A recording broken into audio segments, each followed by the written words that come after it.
Tanabata Festival? Alam niyo ba ang kwento ng Tanabata Festival? Hello mga kamamshi, konnichiwa, kami po ulit ang Sugo Family at samahan niyo kami sa aming simpleng buhay dito sa Japan.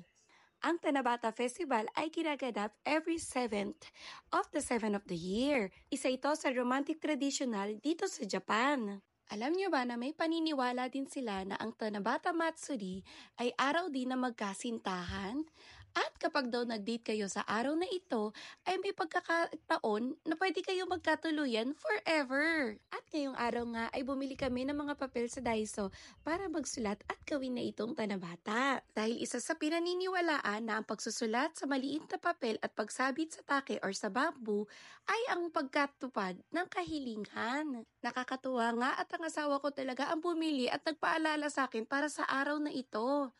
Unang-una ko nga sinulat na sana kaming dalawang mag-asawa ay humaba pa ang buhay at matupad pa namin ang mga pangarap namin. At sumunod nga na isinulat ng asawa ko ay sana daw ang pamilya namin ay forever happy. Alam niyo po ba na 2,000 years ago, ang story ng Tanabata ay mula pa sa mga Chinese? Ito ay tungkol sa Panginoon ng mga stars, ang dalawang Panginoon na nag-iibigan. Si Hikoboshi-sama at Orihime-sama. Sila ang dalawang magkasintahan na nag-iibigan. Bago pa nga sila magkakilala, si Hikoboshi-sama ay isang napakasipag.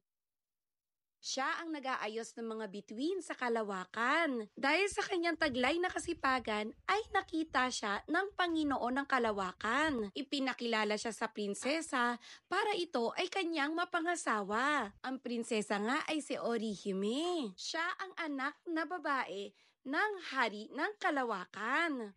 Ngunit matapos ng ikasal, ang dalawa ay nagkaroon ng pagbabago.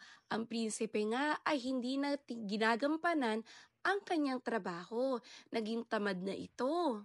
Ibang-iba nung di pa sila kinakasal ng prinsesa. Kaya nagalit ang hari ng Kalawakan at sila'y pinaghiwalay.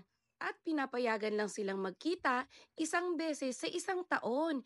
Ito ay ang July 7. Kaya pinaniniwalaan ang paghiling daw sa araw na ito at pagsabit ng wish sa take ay matutupad din ang kahilingan tulad ng pagtatagpo ng prinsipe at ng prinsesa isang beses sa isang taon.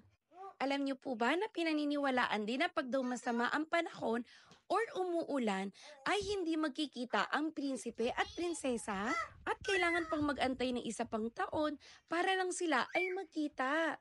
Kaya nga sa araw na ito ay hinihiling ng lahat na sana maganda ang panahon. Mainit, maaraw, para magkita ang prinsipe at prinsesa. Pinaniniwalaan din na ang magkasintahan na magdi-date sa araw na ito ay may pagkakataon na maging sila na forever. Nakakatuwa lang balikan ang mga kwento nga noong unang panahon. Wala naman pong masamang maniwala. Maraming salamat sa panonood!